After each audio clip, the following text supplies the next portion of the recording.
Hello students, in previous lecture we studied about data types in C++. Now in today's lecture we see about the constant and variables. These points I covered in structure of C++ programming, but in this lecture we discuss those points in details. So first see the what is constant.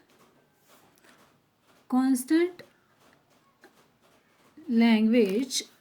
constant which cannot be modified once they are defined. They are fixed values in a program.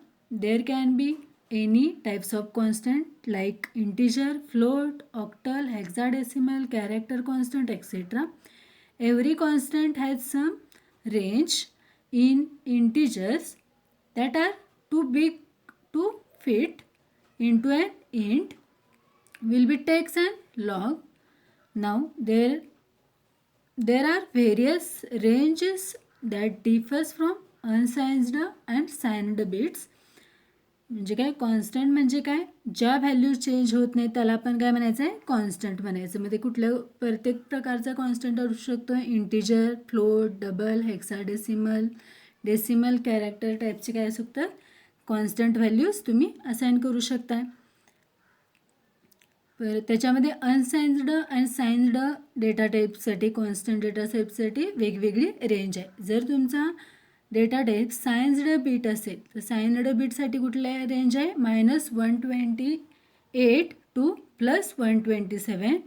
आणि जर तीच data types जर तुमचा unsigned bit असेल तर integer various कुठली असणार आहे रेंज 0 to 255 साठी रेंज असणार आहे. आता बघा इथं जस्ट मिनिट. कॉन्स्टंट जर तुम्हाला व्हेरिएबल डिक्लेअर करायचा असेल तर त्यासाठी कुठला कीवर्ड आहे कॉन्स्टंट हा झाला कीवर्ड्स. त्याच्यानंतर इंटिजर डेटा टाईप्स वापरावं लागणार आहे, व्हेरिएबलला नेम द्यावं लागणार आहे आणि कॉन्स्टंट व्हॅल्यू ज्या वेळेला तुम्ही डिक्लेअर करता त्यावेळेला तुम्हाला कॉन्स्टंट व्हॅल्यू देणं गरजेचं आहे. आता कॉन्स्टंट व्हॅल्यू आपण काय करू शकतो दोन प्रकारे डिक्लेअर करू शकतो. कुठल्या एक तर कॉन्स्टंट कीवर्ड वापरून किंवा hash define pre processor directory वापरून आपण काय करू शकतो कॉन्स्टंट व्हेरिएबल असाइन करू शकतो. फर्स्ट बघूया using hash define preprocessor directives. This directives is used to declare an alias name for existing values or any values. We can use this to declare an constant as shown below. त्याचा data types syntax बघा कसं आहे hash define identifiers name values. Hash डिफाईनमध्ये identifiers name आणि काय द्यावं लागणार आहे व्हॅल्यूज द्यावं लागणार आहे. एक्झाम्पल बघूया. तर बघा hash include iostim.h std namespace दिलेली आहे मी. मग काय केलेलं आहे मी कॉन्स्टंट व्हॅल्यू द्यायसाठी मी पहिला प्रकार कुठला वापरला आहे हॅश डिफाईन प्री प्रोसेसर वापरलेला आहे. हॅश डिफाईन प्री प्रोसेसर डिरेक्टिव्ज वापरलेली आहे. हॅश डिफाईन त्याच्यानंतर मी आयडेंटिफायर नेम काय दिलेला आहे व्हॅल्यू आणि मी काय केलेली आहे व्हॅल्यू असाइन केलेली आहे 10. नेक्स्ट हॅश डिफाईन फ्लोट व्हॅल हा माझा आयडेंटिफायर नेम झाला. नेक्स्ट 4.5 मी व्हॅल्यू दिली. Hash define next third time character value दिलेली आहे मी आणि त्याला एक कॅरेक्टर पास केलेला आहे. नेक्स्ट मी काय केलं आहे मेन मेथड घेतलेली आहे. मेन मेथडमध्ये मी काय केलेलं आहे तिन्ही पण हे काय केलेले आहेत हॅश डिफाईन ज्या व्हॅल्यू मी असाइन केलेल्या आहेत त्या मी काय केलेल्या आहेत प्रिंट केलेल्या आहेत. इंटिजर कॉन्स्टंट काय आहे व्हॅल्यू नेम आहे व्हॅल. त्याच्यानंतर फ्लोटिंग पॉईंट कॉन्स्टंट फ्लोट व्हॅल. त्याच्यानंतर कॅरेक्टर कॉन्स्टंट कॅरेक्टर व्हॅल. समजलं हॅश डिफाईन कशा पद्धतीने लिहायचं आहे. जर तुम्हाला हॅश डिफाईन प्री प्रोसेसर डिरेक्टिव्ज वापरून जर तुम्हाला कॉन्स्टंट व्हेरिएबल असाइन करायचे असतील तर तुम्ही काय करू शकताय काय रिक्वायर्ड आहे त्याच्यासाठी हॅश डिफाईन आयडेंटिफायर्स नेम आणि values. Hash define identifiers name आणि व्हॅल्यूज. त्याचं आउटपुट काय दाखवणार आहे बघा. आउटपुट काय दाखवेल ज्या तुम्ही व्हॅल्यूज असाइन केलेल्या आहे त्याच तुम्ही काय केलेलं आहे प्रिंट केलेलं आहे तिथं. म्हणजे आउटपुटला सुद्धा तेच दाखवणार आहे. इंटिजर कॉन्स्टंट 10, फ्लोट व्हॅल्यू 4.5 आणि कॅरेक्टर कॉन्स्टंट जी ज्या तुम्ही इथं व्हॅल्यू असाइन केलेलं आहे ते तुम्हाला इथं आउटपुट दिसणार आहे. नेक्स्ट आहे दुसरा प्रकार कुठला आहे तुम्ही कॉन्स्टंट कीवर्ड वापरून सुद्धा काय करू शकताय व्हॅल्यूज कॉन्स्टंट असाइन करू शकताय. Using constant keyword to define constant is an simple as define the variables. The difference is you will the precedes to definitions with the constant keywords. आता constant keyword लिहिण्याचा एक rule आहे. तो कसा आहे बघा, इथं बघा, how to declare constant. Constant int var दिला तर काय होणार आहे, ती पद्धत चुकीची असणार आहे. Const int var equals int where देऊन तुम्ही व्हॅर इक्वल्स टू 5 नंतर असाइन केला तरीसुद्धा ती काय दिली मेथड चुकीची आहे. Const int var equals to 5 असं लिहिला तरच काय होणार आहे तुमची ती मेथड. कॉन्स्ट लिहिण्याचा प्रकार काय असणार आहे तुमचा बरोबर असणार आहे. एक्झाम्पलमध्ये बघूया. Hash include iostream.h using namespace std integer main. मी काय केले, डायरेक्ट मेन मेथड घेतलेली आहे. त्याच्यामध्ये मी काय केलेलं आहे, कॉन्स्टंट व्हेरिएबल्स डायरेक्ट असाइन केलेले. कॉन्स्ट कीवर्ड लागणार आहे त्याच्यासाठी, नंतर डेटा टाईप्स लागणार आहे, त्याच्यानंतर डेटा टाईप्सला नेम आणि मग व्हेरिएबल नेम आणि व्हॅल्यू असाइन करायला लागणार आहे. बघा पहिल्यांदा काय केलेलं आहे, const int int val equals to 10. परत real const int float val equals to 4.14. Const char val equals to a. Const string val equals to ABC. String जर कॅरेक्टर असेल तर सिंगल कोट पाहिजेत आणि जर स्ट्रिंग असेल तर डबल कोटमध्ये पाहिजेत. मी हे सगळे काय केलेले आहेत, प्रिंट करून घेतलेले आहेत. Integer constant, int val, float val, character constant, char val आणि स्ट्रिंग कॉन्स्टंट, स्ट्रिंग व्हॅल. जे मी इथं व्हेरिएबल नेम दिलेली आहेत, स्ट्रिंग व्हॅल, कॅर व्हॅल, फ्लोट व्हॅल आणि इंट व्हॅल, तेच मी काय केलेले आहेत तिथं कॉल केलेले आहेत. आउटपुट काय दाखवणार आहे, जे तुम्ही व्हॅल्यूज असाइन करून घेतलेले आहेत 10, 4.14, ABC हे तुम्हाला काय दाखवलेलं आहे इथं आउटपुट दाखवलेलं आहे. समजलं. हॅश डिफाईननं सुद्धा तुम्ही काय करू शकता, प्री प्रोसेसर डिरेक्टिव्ज वापरून सुद्धा कॉन्स्टंट व्हेरिएबल देऊ शकताय किंवा कॉन्स्ट कीवर्ड वापरून सुद्धा तुम्ही काय करू शकताय, कॉन्स्टंट डिक्लेअर करू शकताय. पण लक्षात घ्या, हॅश डिफाईन जर तुम्हाला वापरायचं असेल तर तुम्ही कधी वापरणार आहे, ते मेन मेथडच्या अगोदरच तुम्हाला ते काय करून घ्यायचे आहेत, डिक्लेअर करून घ्यायचे आहेत. जर तुम्हाला कॉन्स्ट कीवर्ड वापरायचा असेल तर तुम्ही तो मेन मेथडमध्ये सुद्धा वापरू शकता. समजलं. आता दुसरा अजून एक प्रकार आहे की जर तुम्ही कॉन्स्टंट कीवर्ड आणि हॅश डिफाईन हा एकच प्रकार झाला, त्याच्यानंतर आपण काय करू शकतोय, कॉन्स्टंट पॉइंटर सुद्धा वापरू शकतोय. तर पॉइंटर म्हणजे काय तुम्हाला माहिती आहे, ते डीपली मी घेणार नाही, फक्त कॉन्स्टंट कसं वर्क करते त्याच्यावरती बघूया. A constant pointer means that the pointer is consideration will always point to the same address. Its address cannot be modified. म्हणजे ज्या कॉन्स्टंट म्हणजे काय, एखादी व्हॅल्यू तुम्ही जर ती फिक्स करायची असेल तरच तुम्ही काय करणार आहे, कॉन्स्टंटली असाइन करणार आहे. जी व्हॅल्यू तुम्हाला चेंज करायची नाही तीच व्हॅल्यू तुम्ही काय करू शकता, ॲज अ कॉन्स्टंट डिक्लेअर करू शकता. तर एक्झाम्पल्स बघा, इथे एक टेबल दिलेला आहे त्याच्यामध्ये. आता PTR म्हणजे काय, पॉइंटर सेलर PTR पॉइंटर आहे. कॉन्स्टंट पॉइंटर कॉल्ड म्हणजे कॉल्ड कुठला आहे, CPTR आहे कॉन्स्टंट पॉइंटर. त्याच्यानंतर PTR-C म्हणजे काय होणार आहे, पॉइंटर नेम्ड, पहिला दिलेलं आहे pointing to constant. Next constant pointer CPTR-C pointing to constant. आता जर तुम्ही पॉइंटर कॉन्स्टंट वापरायचं असेल तर कशा पद्धतीने वापरू शकताय बघा. फर्स्ट आहे इंटिजर A इक्वल्स टू 44. हा काय झाला, इंटिजर व्हॅल्यू तुम्ही डायरेक्ट असाइन करून घेतलेली आहे. त्याच्यानंतर मी काय केलं, int pointer PTR equals to address of N. म्हणजे काय झालं, पॉइंटर PTRला काय झालं, Nची ॲड्रेस काय झाली, स्टोअर झाला. म्हणजे PTR म्हणजे काय झालं, काय स्टोअर होणार आहे, 44 स्टोअर होणार आहे PTRमध्ये. नेक्स्ट प्लस इन्क्रीमेंट केलेला आहे मी PTR इन्क्रीमेंट केला. त्याच्यानंतर int pointer constant PTR equals to address of N. काय झालं इथं, constant pointer to an integer म्हटल्यानंतर CPTR काय झालं, आता कॉन्स्टंट झाला आहे. आता कॉन्स्टंट व्हॅल्यू काय केलेली आहे मी पुढं प्लस पॉइंटर CPTR काय केलेलं आहे, इन्क्रीमेंट केलेलं आहे. आता कॉन्स्टंट व्हॅल्यू आता मी इन्क्रीमेंट करायला गेले तर होणार आहे काय, तो काय झाला तुमचा इलिगल झालेला आहे. Illegal pointer CPTR is constant because address can't be modified. तुम्ही व्हॅल्यू इन्क्रीमेंट करू शकताय पण ॲड्रेस मॉडिफाय करू शकताय काय, नाही. म्हणून काय झालं, तुम्हाला तिथं इलिगल व्हॅल्यू दाखवलेली आहे. Next const int equals to KN88 म्हटल्यानंतर कॉन्स्टंट व्हॅल्यू मी ऑलरेडी ठेवलेली आहे. इथं काय केलेलं आहे, पहिल्या एक्झाम्पलमध्ये काय कॉन्स्टंट होतं काय नाही. मी या एक्झाम्पलमध्ये काय केलेलं आहे, फर्स्टलीच व्हॅल्यू काय करून घेतलेली आहे, कॉन्स्टंट करून घेतलेली आहे. तर कॉन्स्टंट व्हॅल्यूज तुम्हाला जर पॉईंटर तुम्हाला इन्क्रीमेंट करायचं असेल तर होणार आहे काय नाही, म्हणून काय झालं तिथं एरर दाखवला. Illegal in pointer PTR-C is constant that is the constant can't be modified. म्हणजे कॉन्स्टंट का ठेवायचं आहे, तुम्हाला ते चेंज करायचे नाही आहे म्हणूनच तुम्ही कॉन्स्टंट ठेवणार आहे. जर तुम्ही चेंज केला तर काय होणार आहे, तुम्हाला एरर दाखवणार आहे.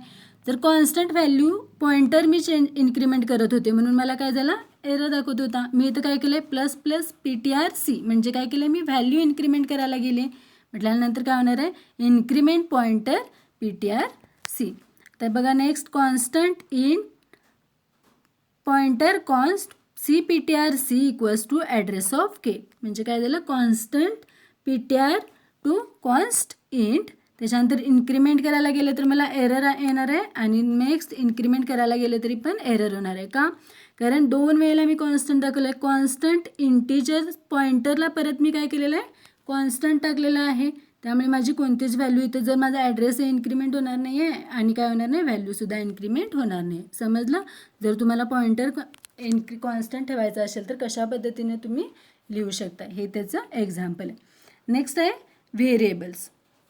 कॉन्स्टंट समजलं, तुम्ही हॅश डिफाईन वापरू शकताय, कॉन्स्टंट कीवर्ड वापरू शकताय. हे झाले कॉन्स्टंट. जर तुम्हाला पॉइंटर कॉन्स्टंट ठेवायचा असेल तरीसुद्धा तुम्ही कॉन्स्टंट वापरू शकताय पॉइंटर.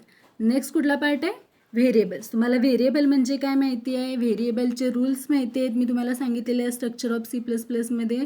फक्त व्हेरिएबल कशा पद्धतीनं, किती टाईप्स आहेत व्हेरिएबलचे हे बघूयात.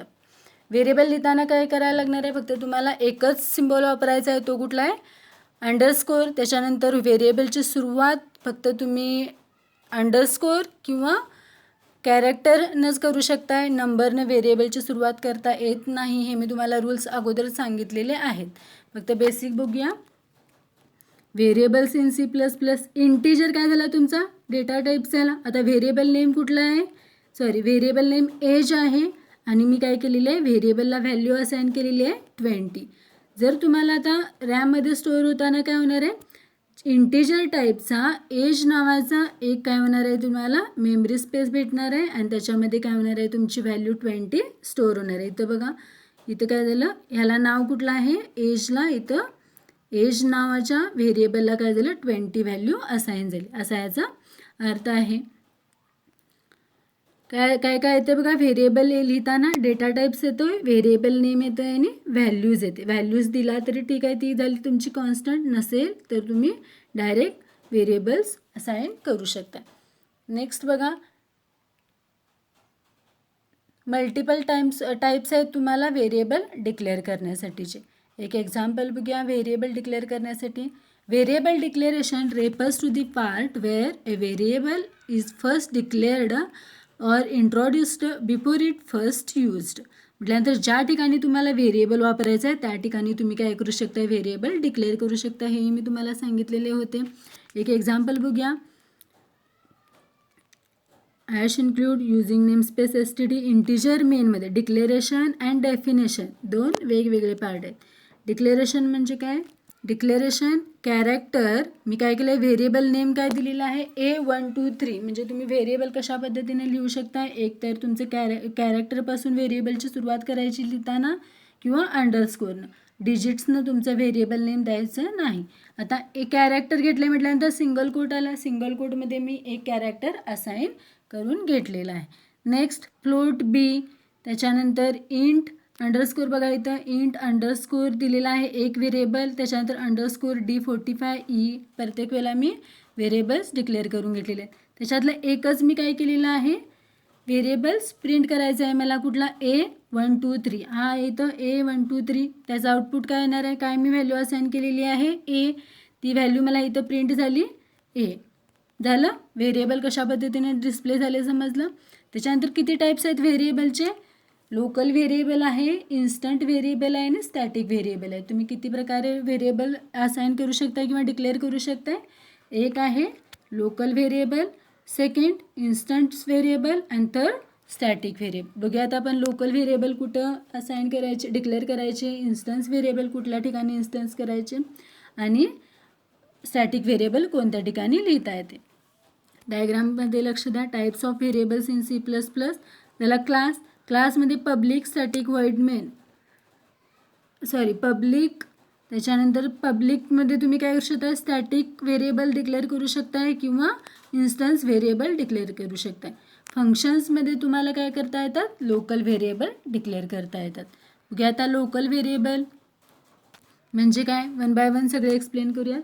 Local variable, a local variable defined within a block or method or constructor is called as local variable. मी काय सांगितलं बघा, या डायग्राममध्ये इथे दिलेलं आहे. इथं आहेत लोकल व्हेरिएबल, फंक्शनमध्ये आहे, म्हणजे तुम्ही तर मेथडमध्ये किंवा ब्लॉकमध्ये किंवा कन्स्ट्रक्टर डिक्लेअर घेत असाल त्यावेळेलाच तुम्हाला काय करू शकता, तुम्ही ॲज ते लोकल व्हेरिएबल तुमच्या असतात. ज्या वेळेला तुम्ही मेथडमध्ये किंवा कन्स्ट्रक्टरमध्ये किंवा ब्लॉकमध्ये तुम्ही तो कोड लिहिताय, म्हणजे जे व्हेरिएबल डिक्लेअर करताय त्याला आपण काय म्हणायचं आहे, लोकल व्हेरिएबल म्हणायचं आहे. These variables are created when the block in entered or the function is called and destroyed after existing from the block or when we call returns from the functions. म्हणजे हे local variable आहेत ते कधी call होणार आहेत, ज्या वेळेला तुमचं फंक्शन तुम्ही कॉल करणार आहे किंवा तो ब्लॉक कॉल करणार आहे किंवा कन्स्ट्रक्टर ज्या वेळेला तुम्ही कॉल करताय त्यावेळेलाच तुमचे काय होणार आहेत, ते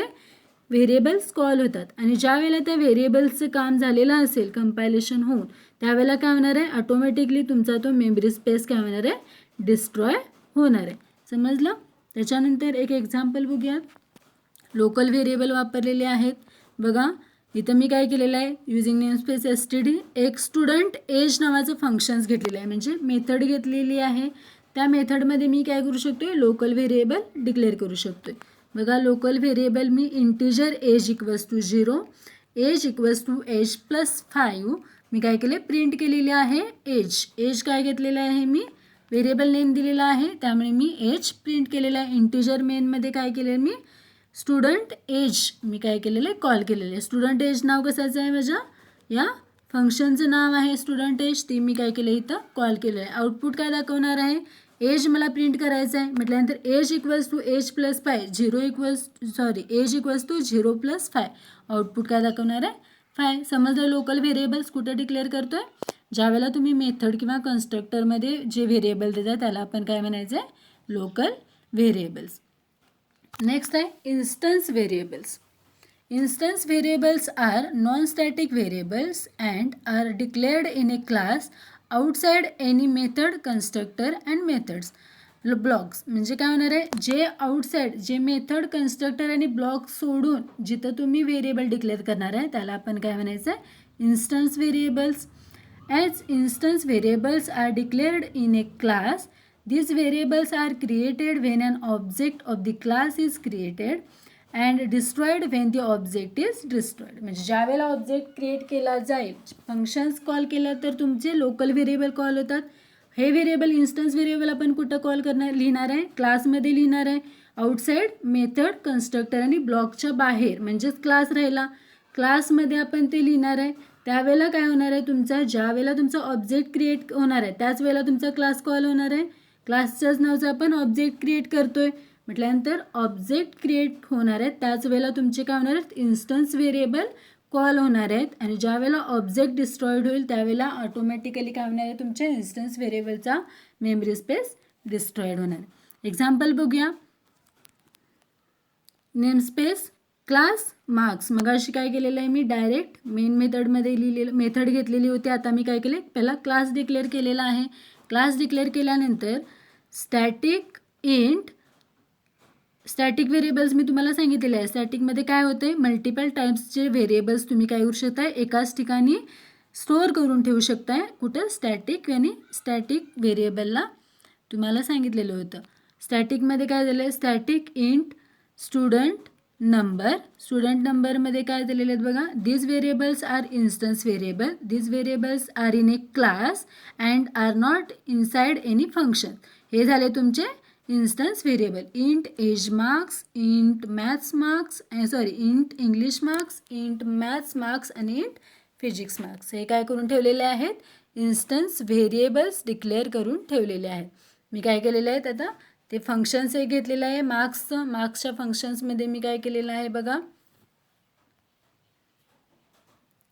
सगळे मार्क्स कॉल केलेले आहेत. मेन मेथडमध्ये मी मार्क्स दिलेले आहेत ऑब्जेक्ट क्रिएट करून. ऑब्जेक्ट मार्क्स माझा काय झाला, क्लास नेम झाला आहे OBJ1. मी काय केलं, ऑब्जेक्ट क्रिएट केलेलं आहे. OBJ इंग्लिश मार्क्स मी दिलेले आहेत, मॅथ्स मार्क्स आणि फिजिक्स मार्क्स दिलेले आहेत. तसंच मी मल्टिपल ऑब्जेक्ट्स क्रिएट करू शकते. परत मी ऑब्जेक्ट 2 क्रिएट केलेला आहे, त्यालासुद्धा मी त्या सब्जेक्ट्सला मी मार्क दिलेले आहेत. मी मार्क प्रिंट केलेले आहेत प्रत्येक ह्याचे सब्जेक्टचे. बघा, फर्स्ट ऑब्जेक्टचे मार्क प्रिंट केलेले आहेत, सेकंड ऑब्जेक्टचे मार्क्स प्रिंट केलेले आहेत. जे तुम्ही ऑब्जेक्टचे मार्क्स दिलेले आहेत, जे प्रिंट केलेले आहेत ते ऑब्जेक्ट तुम्हाला इथं डिस्प्ले झालेले आहेत.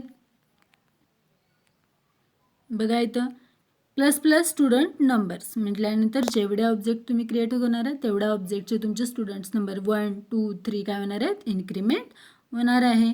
बघा, स्टुडंट नंबर ++ ऑब्जेक्ट 1 दिलेले आहेत आणि नेक्स्ट ऑब्जेक्ट 2 इन्क्रीमेंट झालेले आहेत. फर्स्ट स्टुडंट, सेकंड स्टुडंट, समजलं. त्याच्यानंतर लास्ट आहे स्टॅटिक व्हेरिएबल्स. कुठले कुठले झाले व्हेरिएबल्स, लोकल व्हेरिएबल्स कुठे द्यायचे आहेत, मेथडमध्ये, ब्लॉकमध्ये किंवा फंक्शनमध्ये किंवा कन्स्ट्रक्टरमध्ये. त्याच्यानंतर इन्स्टन्स व्हेरिएबल्स तुम्ही आउटसाईड मेथड, ब्लॉक्स किंवा कन्स्ट्रक्टरच्या बाहेर जे तुम्ही देताय त्याला म्हणायचं आहे इन्स्टन्स व्हेरिएबल. आणि लास्ट आहे static variable. Static variables are also known as class variable. जसेच इन्स्टन्स व्हेरिएबल आहेत डिक्लेअर केलेले, तसेच तुम्ही काय करू शकताय, स्टॅटिक व्हेरिएबल डिक्लेअर करू शकताय. These variables are declared similarly as instance variable. The difference is that static variable is declared using the static keyword. जसं इन्स्टन्स व्हेरिएबलला आपण काय केलेलं आहे, डायरेक्ट व्हेरिएबल डिक्लेअर केलेले आहेत. आतापर्यंत तुम्ही अशा पद्धतीचे व्हेरिएबल्स डिक्लेअर केलेले आहे, इंटिजर नेम, इंटिजर क्लास, या पद्धतीनं तुम्ही व्हेरिएबल डिक्लेअर केलेले आहेत. इंटिजर एज तेच काय तुमचे इन्स्टन्स व्हेरिएबल होते. पण जर तुम्हाला स्टॅटिक व्हेरिएबल वापरायचा असेल तर स्टॅटिक व्हेरिएबलला तुम्हाला काय करावं लागणार आहे, स्टॅटिक कीवर्ड वापरावा लागणार आहे. समजलं, स्टॅटिक कीवर्ड वापरायचा आहे. त्याच्यानंतर काय बघा, the difference is static keyword within A class outside any method constructor. Same कुठं इन्स्टन्स जसा डिक्लेअर करतोय तसंच आपण स्टॅटिक कीवर्ड वापरून आउटसाइड मेथड, कन्स्ट्रक्टर किंवा ब्लॉकच्या बाहेर आपण स्टॅटिक कीवर्ड वापरू शकतोय. एक्झाम्पल बघूया स्टॅटिक कसा वापरलेला आहे. इथं बघा, क्लास मार्क्स सेम एक्झाम्पल आहे. काय केलेलं आहे इथं, स्टॅटिक व्हेरिएबल कीवर्ड वापरून इंटिजर स्टुडंट नंबर नंतर बघा सेम इथं वापरलेले आहेत. हे इन्स्टन्स व्हेरिएबल आहेत. इन्स्टन्स व्हेरिएबलला तुम्ही इन्क्रीमेंट केलेला आहे स्टुडंट नंबर. त्याच्यानंतर मी काय केलेलं आहे, स्कोप रिझोल्युशन ऑपरेटरचा अर्थ मी नेक्स्ट लेक्चरमध्ये सांगेलच तुम्हाला नेमकं काय आहे ते, आता तुम्हाला समजणार नाही. मी काय केलेले आहेत, ऑब्जेक्ट क्रिएट केलेला आहे. मार्क्स माझा क्लास नेम आहे, क्लास नेमचा ऑब्जेक्ट 1 मी क्रिएट करून मी काय केलेलं आहे, त्या मार्क्स सेम एक्झाम्पल आहे जे इन्स्टन्सला होतं तेच, त्याला मी मार्क्स असाइन केलेले आहेत. परत नेक्स्ट काय केलेले आहेत, मी डिस्प्ले केलेले आहेत मार्क्स. बघा, ऑब्जेक्ट मार्क्स ऑफ स्टुडंट म्हणजे इन्क्रीमेंट केल्यानंतर काय झाला, फर्स्ट 1 स्टुडंटसाठी 50, 80 आणि 19 म्हणजे मार्क्स दिसलेले आहे. स्टॅटिक कीवर्ड वापरायचा आहे, वापरलेला आहे बघा इथं, static int student number. Statically student नंबरचे जेवढे आहेत integer, English marks, maths marks आणि फिजिक्स मार्क्स हे तुमचे काय झालेले आहेत, इन्स्टन्स व्हेरिएबल आहेत. त्याच इन्स्टन्स व्हेरिएबलसारखंच मी काय करू शकतोय, तुम्ही स्टॅटिकलीसुद्धा डिक्लेअर करू शकता. समजलं, हे झाले तुमचे 3 प्रकारचे variable types, local, instance and statics. आता स्टॅटिक्स आणि इन्स्टन्समध्ये थोडासा डिफरन्स आहे तो आपण बघूया. Each object will have its own copy of instance variable whereas we can only have one copy of static variables. म्हणजे प्रत्येक व्हेरिएबल्सची एक copy as a instance variable म्हणून असते, पण एक स्टॅटिक व्हेरिएबल्स काय असणार आहे, ओनली 1 कॉपी असणार आहे. बघा एक्झाम्पल बघूया स्टॅटिक आणि इन्स्टन्स व्हेरिएबल्सला. बघा, स्टॅटिक इंट ए म्हणजे काय झालं, स्टॅटिक व्हेरिएबल, आणि इंट ए किंवा इंट बी असं असेल तर फक्त काय होणार आहे, तुमचा इन्स्टन्स व्हेरिएबल्स होणार आहे. समजले, हे झाले तुमचे कुठले पॉईंट झाले तुम्हाला आता आज? कॉन्स्टंट्स आणि variables in C++. Now we are stop here. In next lecture we are discussing operators in C++. In previous lecture, after previous we discuss मागच्या लेक्चरमध्ये आपण काय बघितलेलं आहे? Operators as on C. Next लेक्चरला आपण काय बघणार आहेत? Operators in C++. दोन वेगवेगळे पॉईंट आहेत. बघू काय डिफरंट आहे ते. Now we are stop here. Thank you.